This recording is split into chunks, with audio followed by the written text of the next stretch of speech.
Okay, now, so I was in Berlin, East Berlin and West Berlin, and I was in Prague, and that was the summer after the Berlin Wall came down. I believe the Berlin Wall came down in that, it was either December or January, and then I was in the summer following. I went and traveled around Europe with my father. Yeah, it was a fantastic summer.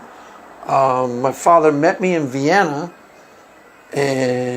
Austria. At the time, I had a girlfriend from Vienna who I had met in Florence, Italy. Fantastic, wonderful woman. Her name was Doris. So my father met me in Vienna, and then we traveled to Budapest, Prague, East Berlin, and West Berlin. Now, the difference at the time, particularly obvious in Prague and East Berlin, it was really stark, because that was close enough to when the time the Berlin Wall had first come down. That was close enough to the time where the Iron Curtain was existing that the difference was still really, really stark, the difference between an Eastern Bloc country and a Western country. I mean, there was no mistaking it. It was palpable. I'm sure it's very, very, very different now. You go to a place like Prague and, I'm sure it's almost indistinguishable from possibly even Paris at this point. But back then it was stark. I'll give you a few examples, or I'll give you one example that pops into my mind. When I was walking in Prague along the street, they had a bunch of street musicians that were out playing, and there was a Beatlemania group.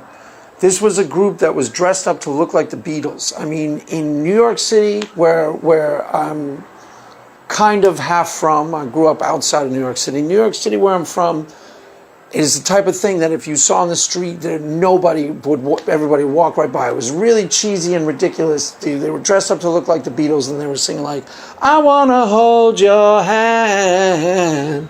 Probably not even as well as that.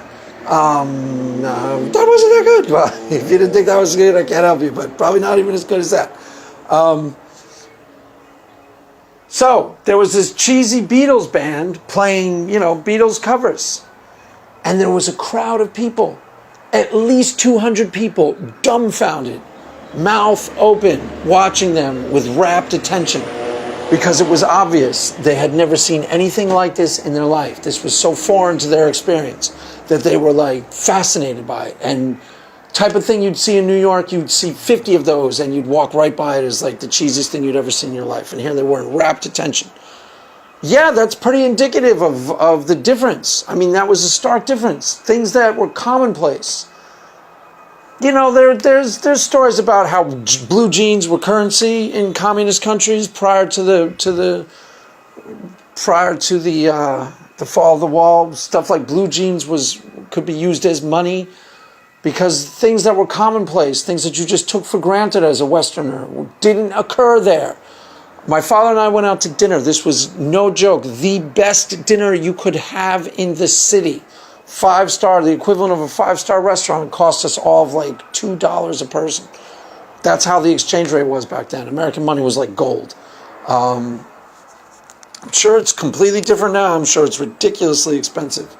Then when we went to Berlin, we took the train in, and we started out in East Berlin and walking around, and it's like, if you've ever seen pictures of these communist block buildings, this is row after row of communist block style houses. Almost nobody on the streets. This was the main city. Almost nobody on the streets. Very few shops to speak of. No neon signs, things like that. Nothing that you normally associate with urbanization. No really prominent marketplaces. Not hundreds of people walking around. Relatively few people walking around, and you go 20 minutes away. You get on the train, you go 20 minutes away, you're in West Berlin, and it's like you've entered Times Square. If you've ever been to Times Square, mobs and mobs and mobs and mobs of people pour past you at any given time.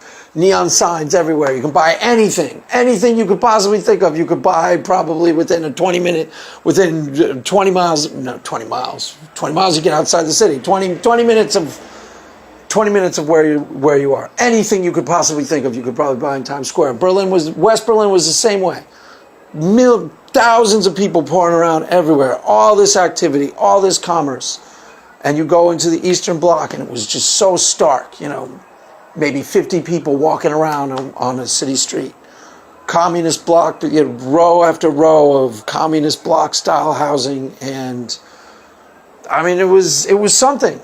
It was something. The difference now, I'm sure it's really, really, I'm sure that particularly in the Eastern German, what was formerly the East, German Democratic Republic, and particularly East German, I'm sure they've caught up completely, and they're indistinguishable from, at this point,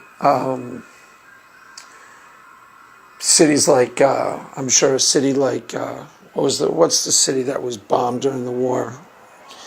I'm sure it's indistinguishable from the cities in the West, in Western Germany at this point. But back then, the difference, like I said, it was stark. It was stark. So, just so you know, that's how it was.